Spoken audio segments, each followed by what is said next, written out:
اس کا مطلب اخلاص رخصت ہو رہا ہے. لوگوں کے نزدیک اللہ کی رضا کی اہمیت نہیں رہ گئی، لوگوں کے نزدیک رضا الہی کی اہمیت نہیں رہ گئی. اور اللہ رب العزت اپنے محبوب سے فرما رہا ہے وَمَحْيَايَ وَمَمَاتِي لِلَّهِ رَبِّ الْعَالَمِينَ. حبیب اعلان کر دیے کہ زندگی بھی خدا کے لیے ہے اور موت بھی خدا کے لیے. اور یاد رکھنا، اپنی گفتگو کو سمیٹتے ہوئے کہہ رہا ہوں، جس کام میں اللہ کی رضا ہوگی یا اللہ کی رضا کی نیت ہوگی، جس کام میں اخلاص ہوگا، اس کام میں اللہ رب العزت کی رضا شامل ہوگی، تو اس میں اللہ کی طاقت اور قوت بھی شامل ہوگی.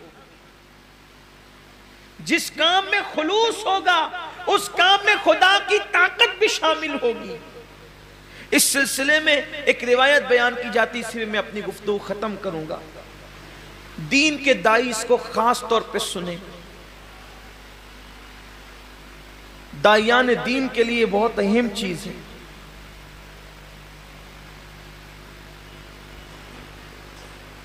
حدیث پاک کا مفہوم ہے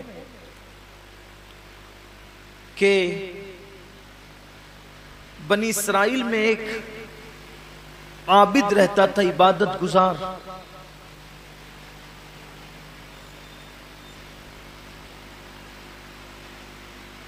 اس نے دیکھا کہ اس کے علاقے کے لوگ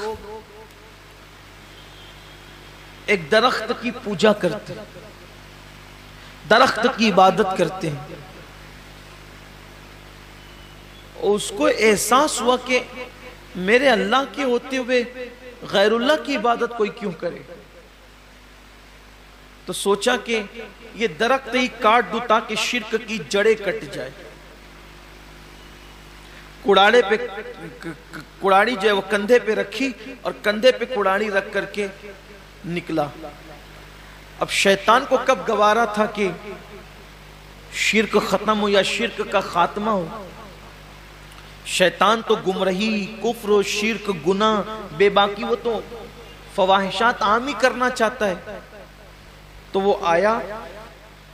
اب یہاں دھیان سے سننا، بہت غور سے سننے کی بات.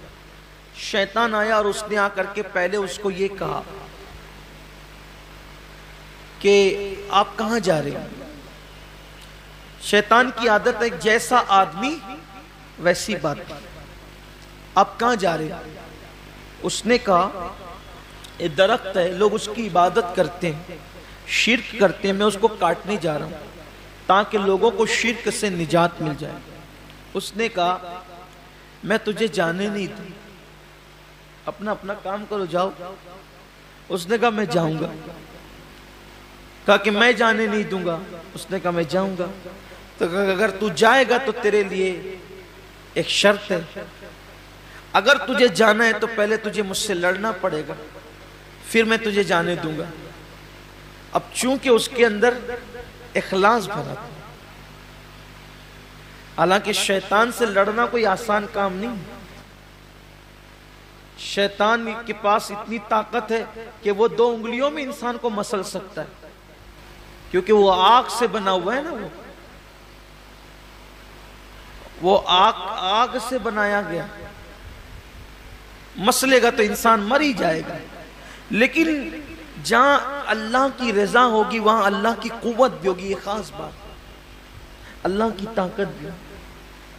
بڑی معذرت کے ساتھ اگر آپ برا نہ مانے تو میں ایک بات کہوں، قربانیوں کے معاملے میں یہ جو کھینچا تانی مچی ہے نا ہندوستان میں، شاید اخلاص میں کمی آئی ہے تو یہ دن دیکھنے پڑے. میرا ایمان کہتا ہے کہ اگر یہ کام اللہ کے لیے ہوتا تو کسی کی ماں نے دودھ نہ پلایا تھا کہ یہ دن ہمیں دکھا. مگر ہم نے اللہ کے لیے کرنا جب چھوڑا اور ٹکیا اور کباب کے پیچھے پڑ گئے، پھر دنیا نے یہ دن. ہنسنے کی بات نہیں ہے یہ، اس لیے کہ جس کام میں رضا الہی ہو.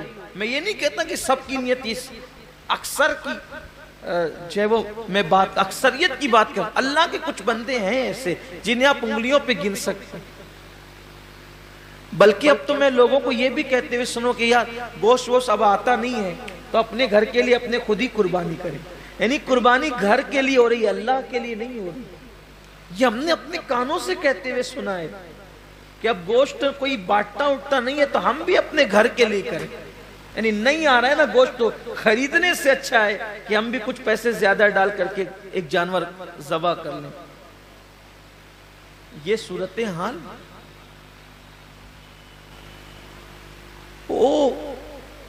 اللہ کی رضا کا والے جو کام ہوتے ہیں پھر اس میں قدرت کی قوت شامل ہوتی. اگر آج بھی مسلمان توبہ کر کے مخلص ہو جائیں، مجھے اللہ کی ذات سے امید ہے، دیکھیں ابھی حالت بدلیں گے. ابھی مسلمانوں کی حالت بدلے گی، لوگ اللہ کے لیے کریں گے.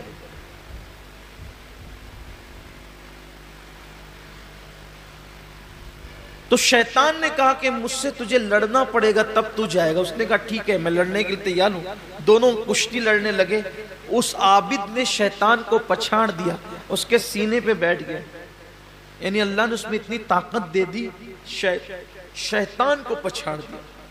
شیطان کسی سے نہیں ہارتا سوائے مخلصین کے، صرف وہ اخلاص والوں سے ہارتا ہے. بڑا بڑا پہلوان اس کے نزدیک کوئی اہمیت نہیں رکھتا. اس کے نزدیک سب سے بڑا پہلوان مخلص ہے، یعنی اللہ کے لیے کام کرنے والا ہے.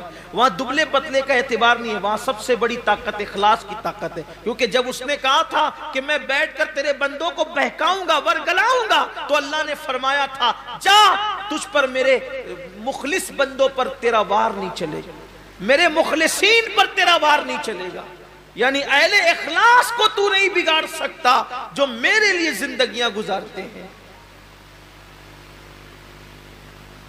تو پچھاڑ دیا. اس نے کہا نہیں دوبارہ پھر مقابلہ ہو. دوبارہ پھر پچھاڑا، پھر نہیں سہبارہ پھر مقابلہ ہو. تیسری بار پھر پچھاڑ دیا.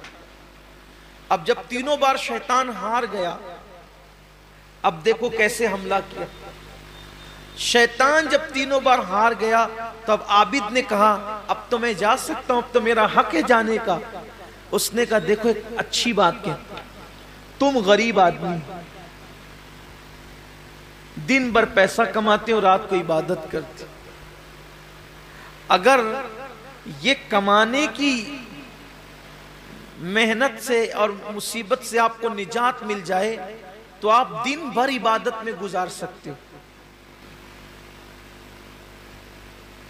اگر تم یہ کام نہیں کرو گے، ان کو ان کے حال پہ چھوڑو، ان کو ان کے حال پہ چھوڑو. اگر تم یہ کام نہیں کرو گے تو تم سے پوچھ تھوڑی ہوگی.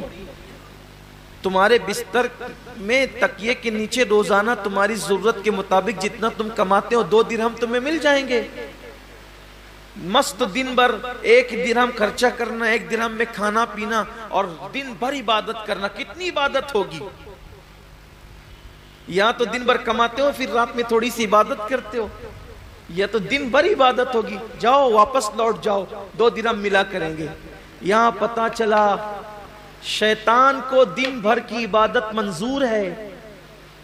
شیطان کو دن بھر کی عبادت منظور ہے، مگر دین کی تبلیغ منظور نہیں ہے. ایک لمحے کی دن بھر کی عبادت اس کو منظور ہے، مگر دین کی تبلیغ ایک لمحے کی منظور نہیں. کیونکہ وہ جانتا ہے کہ عبادت کرنے والوں نے اگر کتنی بھی عبادت کر لی، جائے گا تو اکیلا ہی جنت میں جائے گا، لیکن اگر کوئی دین کی تبلیغ کرتا ہے تو پوری قوم کو جنت میں لے جائے گا.